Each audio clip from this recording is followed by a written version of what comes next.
To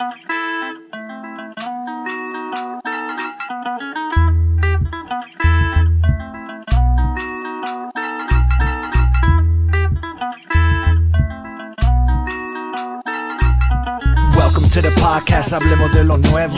For the G's, by the G's, que pasa en el terreno. Vienen jugadores y se van, traiga lo nuevo. A huevo. Doesn't matter where you from. Salvador, Mexico, Honduras, Nicaragua. Todo mi latino, come and listen for an hour. TikTok, que traemos lo que quiere. Todo lo que pasa dentro y fuera de las redes. Really? You don't know what it is. Reportamos con la lupa what we see at the digs. En las buenas y en las malas yo diré la verdad. Si cometen un error o tienen habilidad, la calidad del rival cuando viene a jugar. Facts. Yo no me muerdo la lengua. Got love for the crest in the city I came from. Los campeones de campeones y con copas mi race. No me empezamos, empurgamos. Soy la voz de LA1. Soy la voz de LA1. Love. Yeah.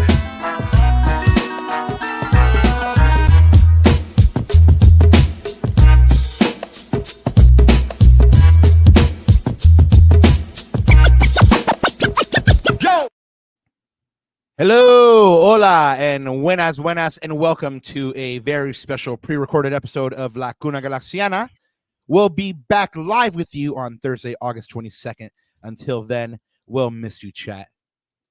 Today, we will be reacting to the LA Galaxy season so far, a campaign that has seen them grab first place in the Western Conference by taking MLS by storm offensively, while we'll also be previewing the remaining 8 games, a perilous run-in which they're still suspect defending might cost them everything they've worked so hard to achieve. Here to help us examine the state of the Galaxy, special guest Sophie Nicolaou. But before we get to the great lady herself, let me introduce myself. I'm Rob Halon, one of your co-hosts here. You can find my written work at Extra Time Talk, and you can find me online at El Escudero de LA. And just next to me, as always, we have the rider Jai G and one and only homie El Gitano Perdido, El Yerno Guapo, Ananda Kirana. And man, we got a good one today. I'm excited. I mean, I know you're excited. I mean, one of your heroes is going to be with us today. Yeah, no, it's going to be fun today, man. And you know what? I need this because we're recording this, guys, just a few days after we were bounced of the League's Cup. So I need this as group therapy as much as possible to get my head straight, to give me hope for the rest of the season, and to see how we can, pull this out as a LA Galaxy team. I mean, this is a big stretch now coming up, and I couldn't have, picked 2 other great people to talk about this with. So yeah, man, let's jam on.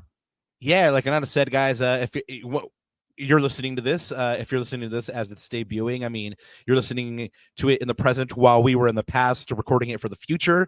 So I understand now how the Marvel universe and the multiverse, whole lot of cinematic universes going on here. Exactly. Yeah, exactly. But I mean, we have a lot of good stuff to get to. Of course, Ananda, really quick before we get to our special guest today, go ahead and hit some housekeeping, and then we'll get right into the meat and potatoes. No real hors d'oeuvres or appetizers today, guys. We'll hit you with regularly scheduled announcements on our next show. But for this one, we're going straight to the main course. But yeah, Nana, take it away. Yeah, and of course, guys and gals, you can always follow, block me, or stalk me at Ananda Galaxiana. Of course, our tags are there. And you can always follow us on all your socials at La Cuna Galaxiana. And of course, we're getting up there, Rob, in the subs. We're growing this little tiny humble channel. But go ahead and give us a shot, guys. Subscribe to our YouTube channel. If you are listening to this on playback or listening to this whenever you are, go ahead and hit those likes up. And of course, as Rob always says, share the good vibes with someone else. Go ahead and put your tios, your tias, your abuelitos, your abuelitas, your vecinos, whoever, man. Just put them on and go ahead and share the love. The love. And of course, Roberto, como siempre, antes de olvidarme, buenos días, tardes o noches, y bienvenidos a otro capítulo de La Cuna Galaxiana. This is a pre-recorded one, like Rob said. This is a special one. And yeah, man, let's get to the meat and potatoes. Let's get to the main entree. Let's go. All right, guys, you know her, you love her. We teased her appearance last week's show. We could neither confirm nor deny it would be her, but it is in fact her.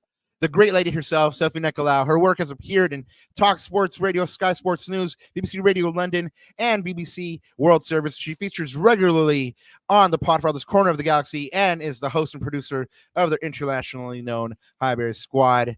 please welcome back to the show, Sophie Nicolaou. Wow, what an introduction. At ease. How's it going? By the way, before you let me know how it's going, your intro had me bopping over here. I don't even know if the kids know what that means these days, but whatever swaying, what are the TikTokers saying these days? Who does the rap? And I thought it was brilliant. I was well into it. Which rap? Arquitekto. The intro. Oh, that's the good homie and friend of the show, Arquitekto Verbal. He is a member of the G community. I mean, he's big in 121, and he's always out, just doing shows, and he has a whole mixtape about the Galaxy. You would love it. He name drops all the greats there. I mean, Cienfuegos, Beckham. I mean, he even drops the obscure players, that you wouldn't even think of. But yeah, I mean, that's Arquitekto. Shout out to him. We miss you. But yeah, you asked me how we are. Second, Robert. Just a little audio. Give me a second.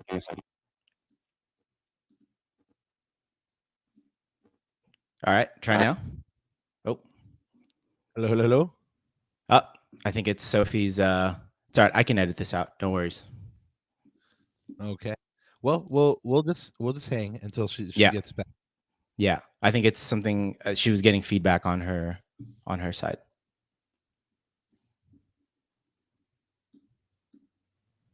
Hey, sorry. Oh, no worries. All we're good. No idea what happened. Some gremlin. I think it may have been an LAFC fan that just came to try and snip my internet connection.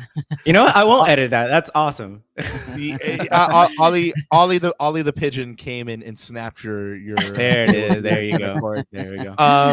Yeah. No. You asked how we are. Just really happy and honored that you're back with us.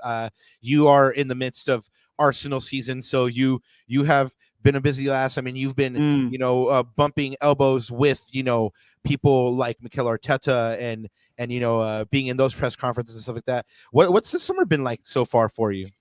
I do love the summer. I'm a summer, being a Greek girl. I love the Mediterranean. Growing up, we used to go to the islands, and summer for me is very nostalgic. It's about family.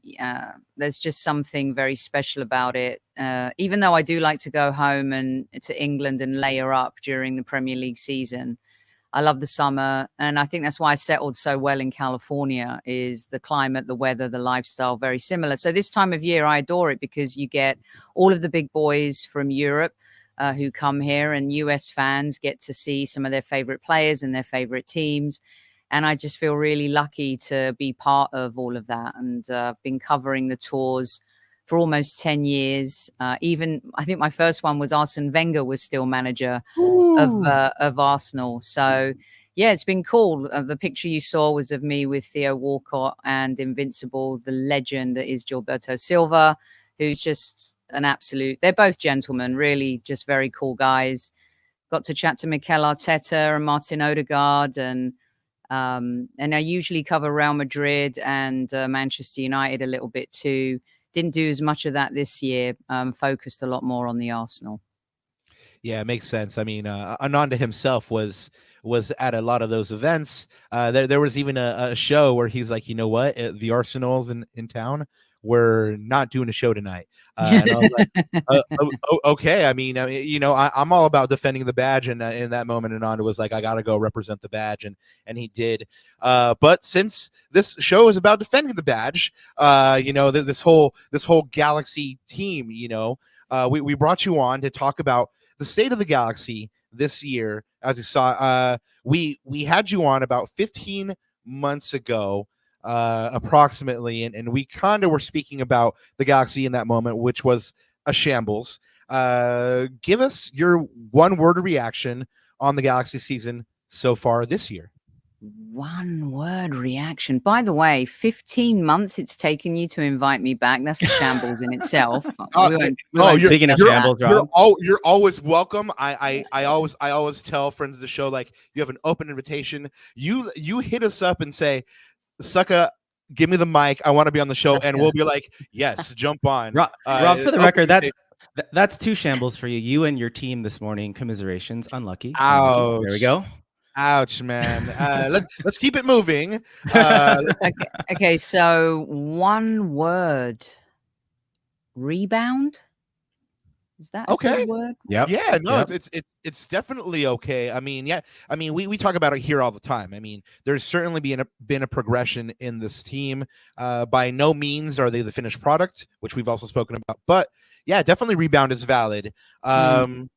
You know, asked for one word, so I didn't elaborate. So I just, well, hit us with an elaboration. Well, I mean, it's evident. I don't need to repeat it to your listeners, right? The turmoil the club has been in off the pitch, which caused issues on the pitch. Some transfers that just didn't quite click or work. It was getting to the point where you started to question, well, they do, and they have given Greg Vanney the tools. Is he the right guy? But did he ever have the total squad that was in his image? I don't think so. We're seeing that now. And so when you look at all of the adversity, and you've got to give Greg some major credit. And I was critical of him during some of those times. I never hid that because, at the end of the day, he's accountable and responsible. But the players also seemed apathetic. And I think now they have players who really, truly care. And Rob, you will attest to this. I believe they act differently. They come across differently in the press conferences. They seem more together, more engaged. And there's been, 3 signings that have totally transformed the team. And I think there was a period where they really wanted the Chicharito transfer to work so badly that at times it felt like they were trying to put square pegs in round holes. And it just never came off. As good as he was at times, he just wasn't the man they wanted him to be. Maybe if it had come to LA Galaxy a couple of years sooner, it would have been a different story. But the signing of Gabriel Peck and Joseph Paintsil and Diego Fagundez, who's the unsung hero, totally transformed this team going forward. Oh, and we'll definitely get into them. But it's interesting that you mentioned, trying to put square pegs into round holes, which is, kind of like the mark of like failed philosophy or identity or like a game plan, basically. And we actually have a fun clip of you from when you were with us last time, and we want to get your reaction to that clip, and kind of you kind of spoke on the journey already, but yeah, more your reaction on. If your feelings have changed or if they're kind of in the same realm. And speaking of cinematic universe, this was a cinematic universe in Judge Sophie's courtroom. So enjoy, guys. Review of this case, upon review of these good arguments from 2 intelligent men who know their club, who understand it, who are pained by it, who cover it week in, week out, they are seeing such disarray. They're seeing a shadow of what they believed in once, what they knew something to be. The noisy neighbors down the 110 continue to make a tremendous amount of noise. They've got 1, they're chasing 4. That's the goal. And unfortunately, those noisy neighbors are marketing well. They're setting up their club for success. Meanwhile, the 5-star team down the other side of the freeway has allowed the 5 stars to become 5 puddles. 5 puddles of mush. Nothing but problems. Can't even cross the puddle without building a bridge, because if you build the bridge, someone will burn it to the ground. The LA Galaxy are a complete mess. Everybody is to blame. Wow. Firstly, the hair. I was thinking about cutting my hair the other day, and I'm like, wow, that's pretty hardcore. I'm ready for my Taxi Driver, sequel. There. Yeah, get it. Yeah, I was harsh. Woo! I went in 2-footed tackle like there. Yeah. So red card, huh? Well, listen, you can only speak of what you see at the time, and I am one of those. Now, Arsenal fans all the time will come back and say, "Oh, but you said this and you said that," and then you'll say one thing, and then you'll have another opinion. Oh, you're such a flip flopper. You're such a John Kerry, or whatever it is they want to say to me. Football is about opinions, and it's an instant gratification sport in many ways. And you talk about things in the moment. And I stand by everything I said at the time. LA Galaxy were a hot mess. They weren't even a hot mess. They were just a mess. And nothing would go well for them. Their marketing was average. And their collaborations, what they were doing in game on match day to support the fans who pay a lot of money to go and see them. They were very good at releasing shirts. They've never been bad at doing anything like that. All of the gear is always cool, but that's got to translate to success on the pitch.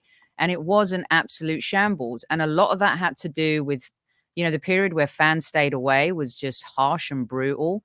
The hanging on to Chris Klein for too long, cost, I think, Greg in many ways in the end, because the insurmountable pressure and stress that was put on his shoulders, I thought was completely unfair. And at the very beginning of this season, I don't know if you remember, Rob, but I asked Greg the question and I said to him, you seem to be having fun managing again. Absolutely. And a lot of that, and we talked about how taking away and stripping those responsibilities from him has allowed him more time with his team, more time on the training pitch, more time to plot and plan. Right. And you're seeing the difference now. So I appreciate you replaying that clip.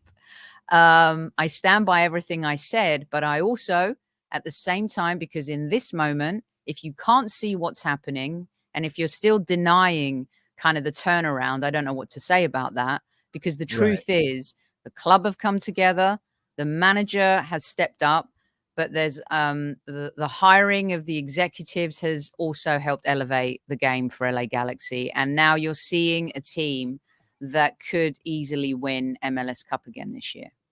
It's funny. Oh, go ahead, Ananda. No, I was going to say, I think that's why we brought it up, Sophie, was because we always say it on the show, what a difference a year makes, or in this case, 15 months, right?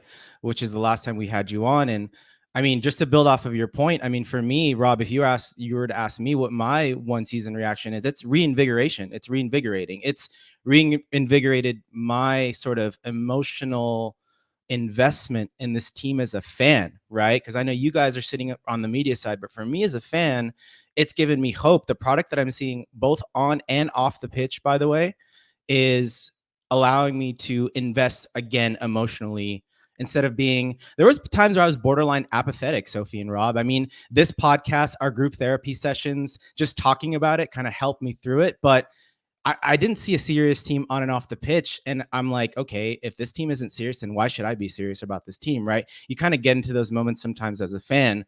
But this year, I am all in. I'm stuck in, like you always say, Sophie. And I just can't wait to see what this season and the future holds. It's interesting that you guys brought all that up, because the public face of that success has largely been Will Kuntz.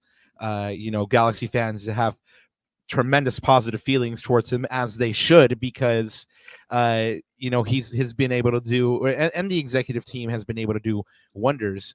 And we'll talk about the scouting department here in a sec. But we all say on the show, he's done miracles on me. Should he be in the conversation for executive of the year, Sophie? I don't think there's any doubt about that. The amount of pressure, firstly, coming into that position is difficult enough as it is, but to come into it, to have to rebuild something that's broken. And you guys will understand this. I have made in the past comparisons to Arsenal, in the sense that you're talking about a club that has a lot of history, that has a lot of success, that built a culture built, around success. And, they became a broken club and fell away and couldn't compete. Now, I think similarly, the Premier League, opposing fans mistook Arsenal's lack of success with also being a small club. But a big club has that infrastructure to survive those moments. And I think similarly with LA Galaxy, people started seeing them as a small club. Whereas really, you can see now with the fans back in the stadium, the fans happy Chris Klein has gone, Super Kevin Campbell always used to say winning cures everything, and you have all of those components that matters. So I believe there were a lot of people that were enjoying the demise of LA Galaxy, And I think opposing fans certainly did that. I even think that there were certain members of the media that kind of thrived on this narrative and this story. So what Will has done and what he's been able to bring to the table, not only talent-wise, but also how the team is marketed, the initiatives that are taking place, he certainly deserves to be in a major part of the conversation. And like Arsenal, who are revived under a manager they stuck with and believed in, LA Galaxy are revived with a manager that they've stuck with and believed in. And now you're seeing the results of that, because both of them have actually created teams in their image. And every successful team becomes an image of the manager. And, you know, LAFC were able to kind of create that with Bob Bradley, but they became an image of Carlos Vela. It's either a player or a manager. And Vela was the glue that stuck everything together. But then when Cherondolo came in, you know, they continued that success. They had built something. There's a DNA now, and they're a young franchise. But you have to craft and build this DNA and have that. And LA Galaxy have tapped back into it. And I think Will Kuntz has massively got everything to do with that. You know, maybe you mentioned it could be in the image of a player or a manager. Maybe it's in the image of Will Kuntz. But, you know, I did mention the scouting department. Shout out to Mikey Stevens and Gordon Kleshin, who, you know, identified players like Peck and Painso, not to mention, you know, players of the Galaxy were linked with, like Ramon Sosa. But, you know, you mentioned that the alternative, you know, sometimes these teams are made in the image of their manager. And I think Galaxy fans or the community at large really just kind of underappreciates what Greg Vanney's been able to do this year. Last year, Ananda was defending this man in your courtroom, and this year we've both been defending him against Twitter trolls and Vanney outers and the Vanney Boo Boys. Is he proving this year that, you know, he is in fact a good coach, and that last year the conditions were not right for him to be able to succeed? Well, let's be fair, right? He was 1 minute away from beating LAFC in a playoff game, right? But for the horrible defensive, who was it that made that defensive error? Was it Koulibaly? Oh, no, it was in the year where they went on to win with Gareth Bale. And it was at LAFC, and it was Koulibaly, I think. Oh, okay. And the corner came in, and, you know, they score. He was, and I remember talking to him at the end of that, and talking to Javier as well. They felt like that season, and I felt like that season, they had a little bit more in their tank to go, but it wasn't meant to be. So he hasn't been too far off, but when you can't progress in the playoffs, or when you can't make in the seasons where you haven't made the playoffs, fans have every right to question you. But now, again, I give you my presentation, Mikel Arteta. I did not believe in Mikel Arteta at the beginning. I didn't. And because the results and what you see in front of you tells you, well, hold on a second. But I was always told it's the players. Once a manager has those players that he feels can play their football, their philosophy, their style, you'll see it turn. And I think that, yes, the scouting department deserve huge credit for what they've done. Absolutely. But I would say to fans, when you're top of the league, you're back challenging your nemesis. I mean, it was embarrassing for LA Galaxy fans watching LAFC, the noisy neighbors, do the things that they were doing and be the darlings of the league and actually win a title. That is horrible. It's the same. I felt that way when Tottenham got to the Champions League final against Liverpool. I wanted to go to Pluto that day. I needed a spaceship that could expedite me to Pluto. And I can imagine LA Galaxy fans felt that the same way when Philadelphia, you thought they'd won it, but oh no. So yeah, I believe he does deserve credit, because it's hard to overcome adversity. You know, you prove you're good when you overcome going through the bad. And I think Greg Vanney's done that this season. Came through the fire. I'm going to ask you 3 rapid fire questions about Greg Vanney. Give me a yes or no. All right. Does at the end of the day, when he leaves, has Greg Vanney won a title or a trophy with the LA Galaxy? Yes or no? How long's he got on his contract?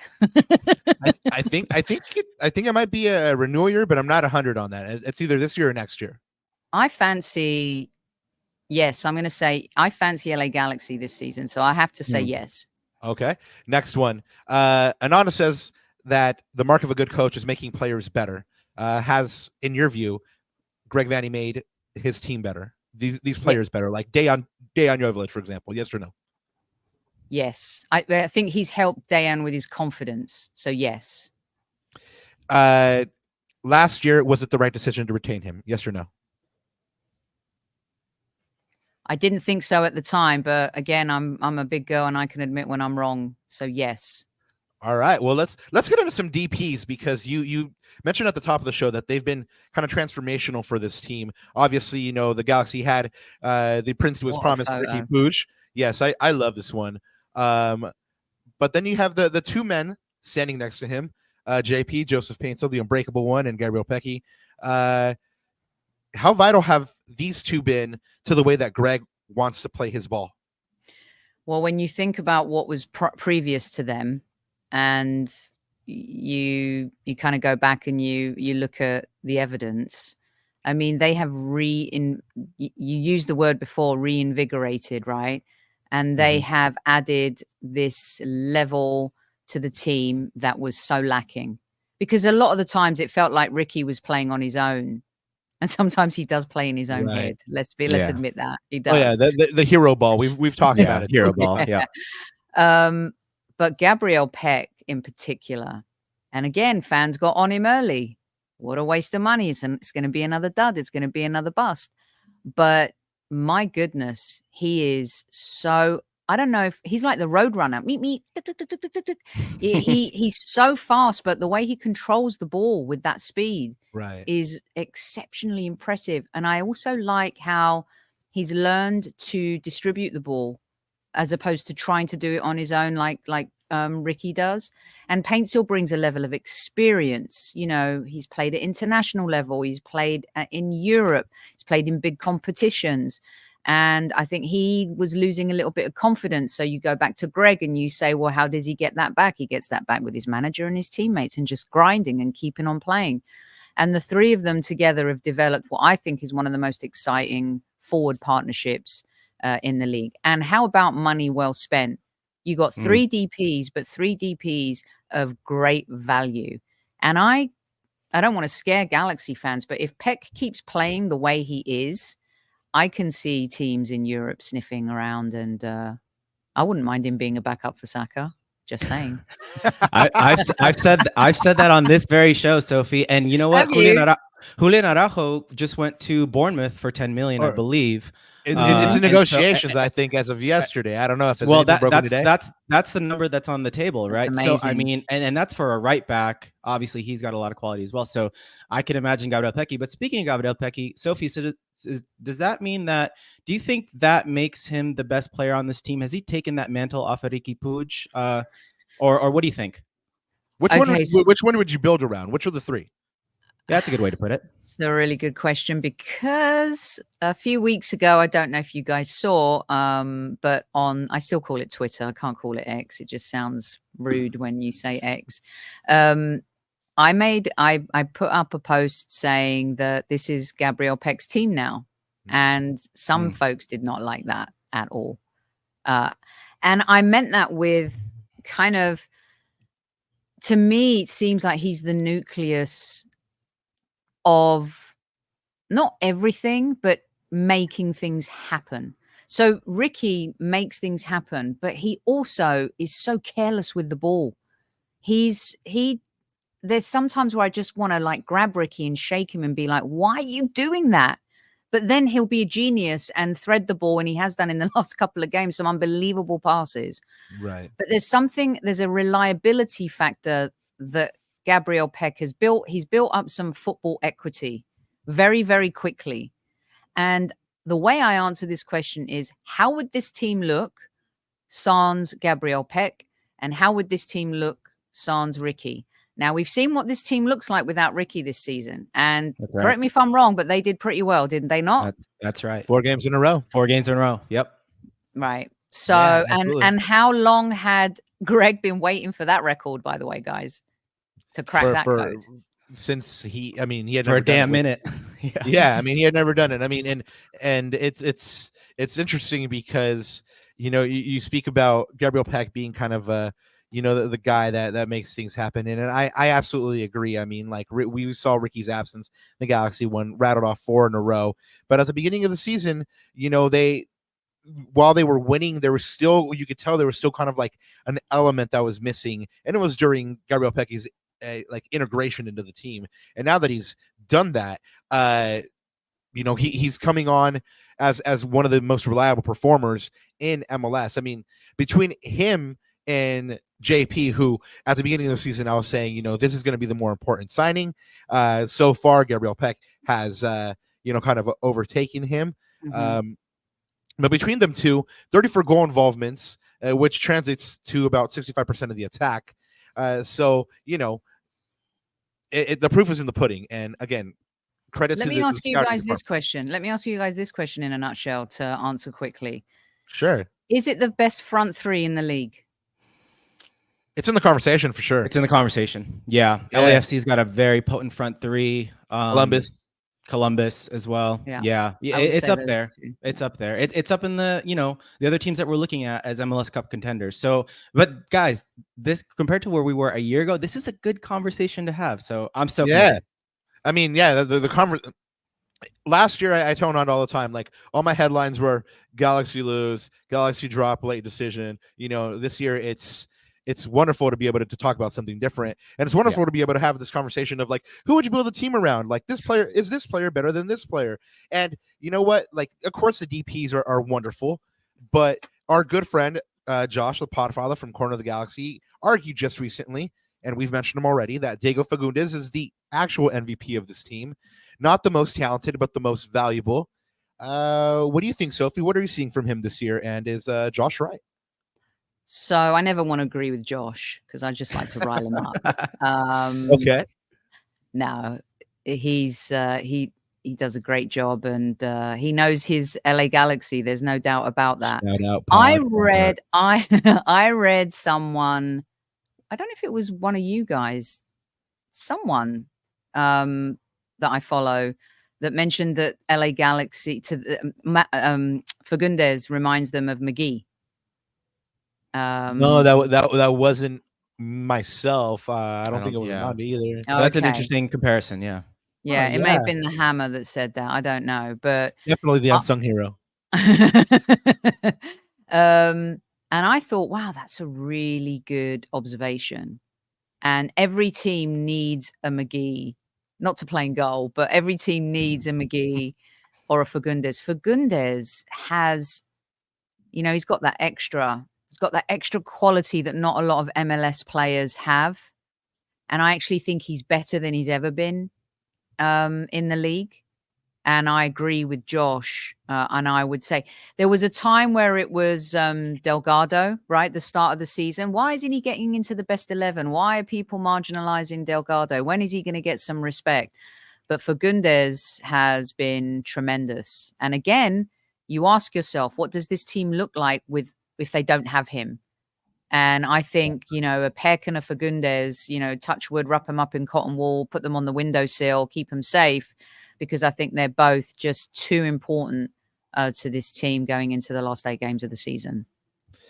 You know, the interesting thing about that is that we were talking about a couple weeks ago in the lead up to the League Cup, how are they going to approach the League Cup? And I said, like, you know, priority is to keep players like that healthy. Don't risk them. Thankfully, you know, nothing happened to them. But one of the things that I noticed about this team this year, Sophie, is that there have been points this year where they've battled back to win or have overcome previously big mental battles for them. So big ups to the Galaxy's mentality this year. Do you think that this team has grown and matured from last year? Obviously, Greg has things to work on still, but you know, just to rattle off some of the highlights mentally for you. They got their first win against Seattle at home since 2018. They got that comeback win against SKC at the beginning of the year, which was their first win in SKC since 2019. Of course, just recently they completed that win over Chivas in penalties at home in front of a hostile crowd, and they got that RSL away win while they were shorthanded with Riqui Puig. Talk about the team's mentality. Again, it's one of those undeniable moments. And by the way, these kind of breaking ducks lead to special seasons. Now, I'm not saying that, they're going to go. I fancy them to win an MLS Cup, whether they do it or not. That's a whole other conversation. But breaking these ducks are indicative of a depth and strength and a backbone where you believe. I didn't think that last season they believed. This season, they look like they believe. And it's the attitude of some of the new players that have come in that have helped elevate that belief. And I also believe that Greg believes they can, because Greg's confidence is on a totally different level as a manager this season as well. And it's hard to turn around bad habits. In life, it's hard, and in football, it's hard. But they've gone from conceding at home or late to turning that around. And for a long time this season, you would bank on the Galaxy to get a goal in like the 10th minute of injury time.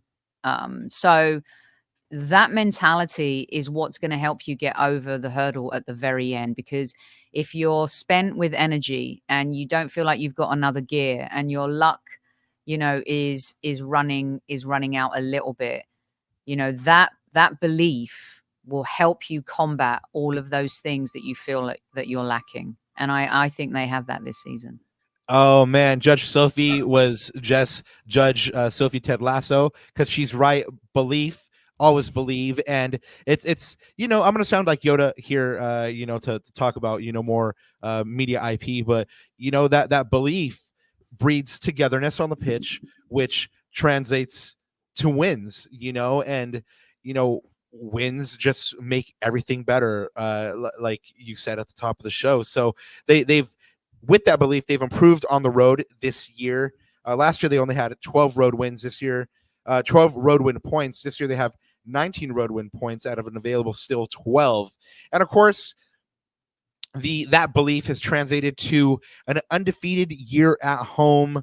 Obviously, Sophie, to be a contender, you gotta win all your matches at home. They have 30 points. They've made the Digs a fortress, and the vibes at the Digs have been great.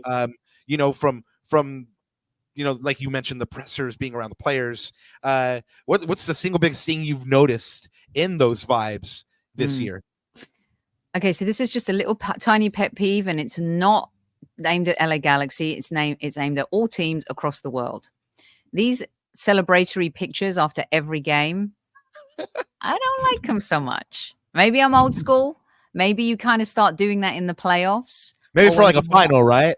Yeah, I hated when Arsenal start doing like stuff like that. Stop. No, you haven't won anything yet. Anyway, we'll move on. I don't disagree though. Like for a final, maybe let's do it. But yeah, after a regular season win, I'm happy you're happy. But it's like the whole staff. Everyone's in the shot. Is there someone you missed? We weren't there. No, we weren't there. Yeah, we weren't there. But although now I won't get invited. So now we want to be in it now. Since everybody else got in there. Listen, not only has the team got its identity back, but the fans have. And that is fundamentally important. Without fans, there's nothing. And sometimes I think sports organizations underestimate the power of the fan, and they take them for granted a little bit. And in the old regime, I think LA Galaxy took advantage of the fact that they were a 5-star winning MLS Cup team, and that fans would keep coming back, and that they had built that equity with the fans. So, it doesn't work that way. And they found out very, very quickly that the fans became disgruntled, and rightly so. So the fans got their identity back. Why? Because they got their team back. They got their vibe back. The Juju's good now. Playing at home, winning at home after the record at home prior to this season wasn't great. losing to rivals as well. But they've not only got their team back, but they feel like they care. They're entertaining them at halftime. They're bringing some of the best DJs. They're doing stuff, the community stuff. I think LA Galaxy have always done very well. And I love that about American sports and sports in general, how teams support their communities. But they matter, but they're being made to feel like they matter. And so when you get that combination where the team and the fans are together, there's nothing better than that. And there are a lot of teams in the league that were doing a far better job than LA Galaxy, but LA Galaxy have got that back. I was there for the Keane and the Beckham and the Donovan titles, and it was magical. There was no better feeling. And that place was hopping, and it was beautiful to watch. And I think they've got that back again, which makes all the difference. The players feel it and the fans feel it too. Sophie, I just got to say, I love you because you always segue in beautifully to, our next talking point, which is, this glitz and glamour of those players. The fans are feeling it, the players are feeling it. And pretty soon, if all reports are true, at the time of this recording, it's Saturday, in 2 days, the Galaxy could be unveiling their next glitz and glamour player, a World Cup winner, German champion, Marco Reus. What do you think his impact will be on this team? That's a really great question, because I was also excited for Costa, but like Marco Reus, he's had some injury issues. Although Marco Reus, towards the end of his career at Dortmund, had less injury issues. There was a time where I wanted him to be Arsenal's number 10, and a magical player, very special player, but also one of the good guys, influential in the dressing room, does all the right things, says all the right things. And I just hope that it's not going to be like a Costa situation, because there were glimpses and moments, and football makes fools of all of us, right? Because at the time I said that Costa's the best player on LA Galaxy, and technically he was, but he didn't become that.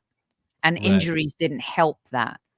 So if Marco Reus is coming, fit and can stay fit, I think he can have a huge impact. He's a quality player that adds a whole other level to this team. Who's the, obviously he comes in, and I don't think he'll come in and immediately start, but I do expect him to start in bigger matches for his quality, his experience. Who do you think would be the odd man out, or do you think that Greg uses him as an impact sub? Is that the role you're kind of seeing him in? This is another good question. Boy, you guys are making me work hard today. Yay. What do you think of the midfield this season? Kind of want to reverse it a little bit to you. What do you think of Ananda? Because Riqui's going to play every game, right? There's most likely. Yeah. Most likely. Yeah. Right. So who then? Marco Reus, I don't know if he's going to be able to come in and start playing every single game. But I think that there's an issue here, and this will come to answering the question, because I know the defense gets a lot of heat for allowing how play develops, but there's been times this season where the gap between midfield and the defense has been way too deep. I agree. Yep. And I think the defense gets all the heat, but the midfield, I think, have been culpable.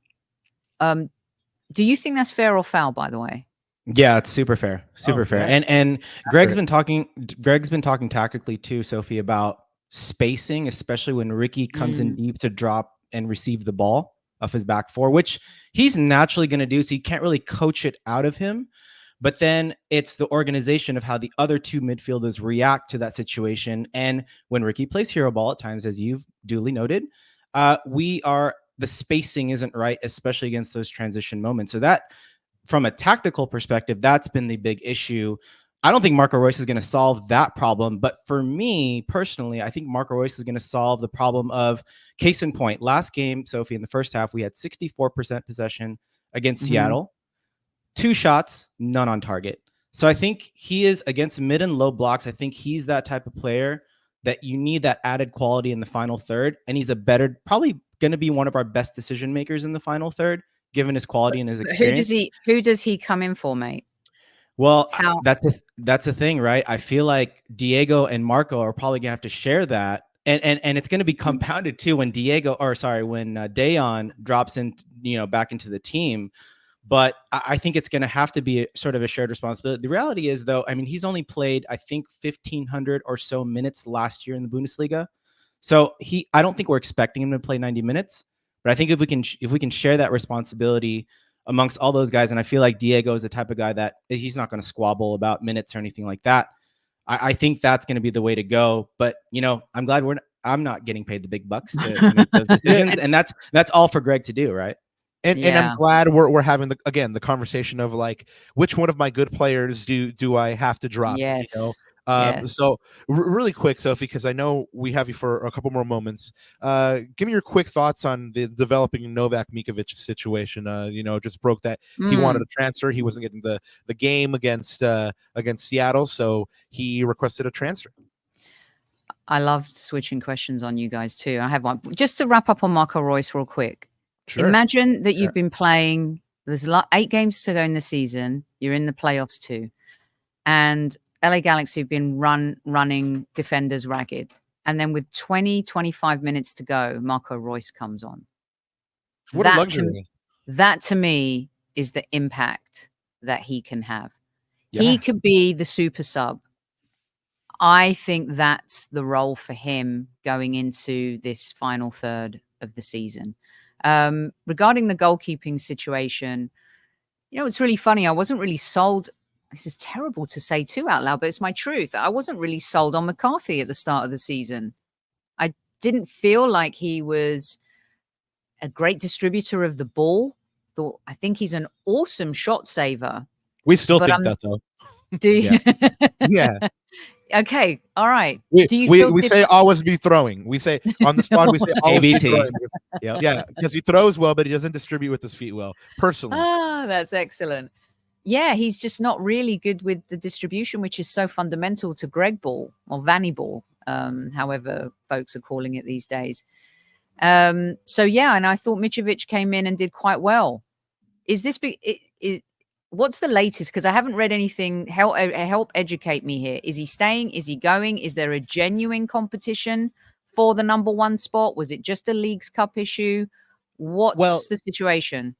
Well, reports broke that Greg let him know he wasn't going to start against Seattle, so he requested a transfer. He obviously wasn't on the bench even against Seattle. Alex Reus, profe, shout out Alex, did ask Greg about it. Greg refused to comment. But Greg did say, he refused to comment about Novak specifically, but he kind of commented about the goalkeeper battle at large, and he said, in no league in the world is your number 1 sitting on the bench for 5 weeks, and that's why John is getting the game over Novak. It's just kind of just like we've been talking about. At what point do Novak Mikovic's performances warrant him getting a look in as your number 1? Especially when he just came off of 2 good matches. But do you guys think he should be number 1? Do you think the team are better with him in it? Because also you're talking about the games that he's played, the competition he's played in versus your 8 games and then going through the playoffs and MLS Cup final. Do you feel like confident that he's a better choice than McCarthy? I'd go with McCarthy myself because he's the horse that's been giving you success. So you stay on the horse that you rode in on. Personally, that's just me. And I think he's shown a little of his character, right? So I don't blame players who think they have moments that they have to capture to be able to play first team football. You can never deny anyone that. You wouldn't deny someone moving on to a job if it was going to better themselves, their family, their careers. So, however, with that said, it's the manner in which you do it. So when you start putting demands on the coach, that's not effective for you.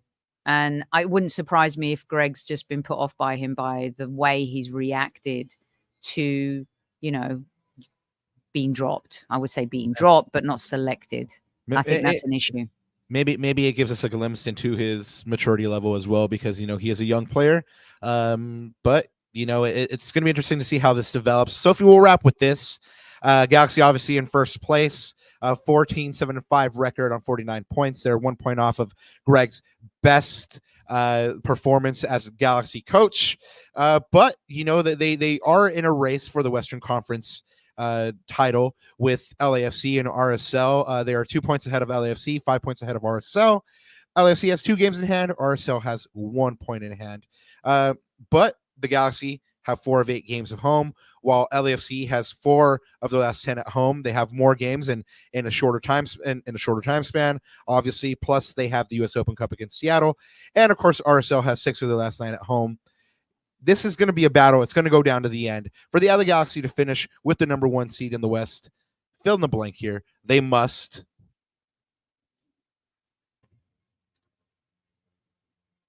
I mean, someone asked Mikel Arteta this question. He goes, we have to win every game. And our purpose is to go out and win every single game. Don't look for a draw.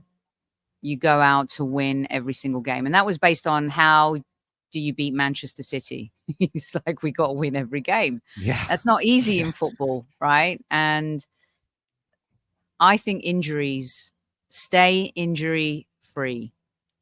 And if you can stay injury free, if you can be, you know, I'm not sure if they've totally solved the set piece thing, but it definitely feels better. Your defense and your midfield need to be more cohesive. If you can do those things, because there's no doubt Peck is going to score. There's no doubt Riqui's going to create chances. There's no doubt Paintsall, when he plays, is going to be tough to beat on those flanks. There's no doubt Fagundez will do what he has to do. Marco Reus coming in is a trump card off the bench. But the other part of that, the deep-lying midfielders, the defense, if they can just tighten things up, stick together, LA Galaxy can win the West. You know, we're going to see now too, Giroud's come into LAFC. There's a whole other resurgence and excitement that's going to build there. People can say what they want about his age, but he's been pretty fit his whole career. GQ Giroud, as I used to call him. I won't call him GQ anymore because I can't do that. I mean, he's a handsome man. I mean, he's a pretty man. Yeah, but he can play football, and I think he's been very underrated and disrespected as when you look at all of his accolades. And I don't think he's quite done yet. I have a horrible feeling he could have the same impact like Gareth Bale did in the latter stages of, you know, an MLS Cup final, or they just know, players know. And that's why Marco Reus is an important signing. Players who've been there know, you know, and that's fundamentally important too. But for those reasons, I think that that LA Galaxy can win the West, but it's going to be tight. It's going to be close, and it's not going to be easy. Rob, and just to build on that point, just to leave you guys with this, I think for me, this is a very minute thing, but to win the number 1 seed, I think we have to beat LAFC on September 14th at BMO. I think that's a huge momentum game. That's going to give us the belief, to Sophie's point, of, I think, at least maybe not actually doing it, but giving us the belief to win out all the rest of our games. And guys, remember, MLS is different. It's a cup competition, right? For MLS Cup, we just have to win 4 games in a row. You know, we're going to see LAFC in a Western Conference final. Most likely we have to get through them to reach that MLS Cup. I think we've lost twice already to them this season. I think we need to find not just a draw, but all 3 points at BMO. That would be a huge statement win. So that for me is my number 1 thing. Just like Ananda said, we gotta beat we gotta make sure to beat LAFC at BMO. And then just like Judge Sophie said, they also need to make sure to win every game to win the number 1 seed in the West. With that, Lacuna Galaxians, we will leave you. This has been your State of the Union. 8 games left in the year. Your Galaxy are in first place. They are back at home on Saturday, August 24th against Atlanta United, which by all intents and purposes should be Marco Reus's first home game. So enjoy the revelry. We want to say thank you so much to our special guest, Sophie Nicolaou, the judge. Thank you so much for coming on once again. Really quickly, I know everybody knows you already, but please go ahead and drop us your socials where people can go ahead and engage with you and pick up some more Arsenal content and check out the Highbury Squad. Well, thank you for having me. It's been an absolute pleasure. Love talking to you both about football. And we have our Arsenal connection, and it's always great to see you. Even though I think you're sporting a Spain shirt today, that looks like That's a Spain right. shirt. Yeah, I might have to get That's Marino on there pretty soon, Sophie. We'll see. And I will follow that Arsenal talk with United. I'm speaking it into existence. But go ahead, Sophie. Yeah. I know this is going out later, but who cares? We'll say it out loud. United lost today in the doesn't mean anything though, the game. It's you all played right. well. I thought you deserved to win. I thought you deserved to win that game. I'm used to them losing. It's okay. It's la otra tóxica, the other toxic one in my life, you know. I like you, Rob, but I have a feeling United are going to be better than people think this season. So you can rewind this tape on me and make me look like a fool at the end of this season as well. So there you go. I hope. I hope. I'm not expecting anything from them. I hope you're right. Yeah. So you know, who knows? Maybe the football gods will smile on us, and maybe the football gods will smile on the Galaxy. I know they smiled on us today because you're with us. Thank you once again. Thanks for having me, and take care. At Highbury Squad if you like a little Premier League and Arsenal talk, and at Highbury Squad and at Soccer Diva on the old Twitter X. It doesn't sound naughty when you're like X. It does. Makes me feel bad. Well, Lacuna Galaxians, we will be back with you on Thursday, August 22nd, which is the preview for Atlanta United. Ananda, anything else to add before we get out of here? No, I just want to say thank you again to Sophie, and we'll see you guys in the live chat soon. We missed y'all in chat, but we'll be back. Guys, from us at Lacuna Galaxiana and our special guest, plus our boy Riqui, we love you, we miss you, and we'll see you next time. One thing left to say, G's up! You and I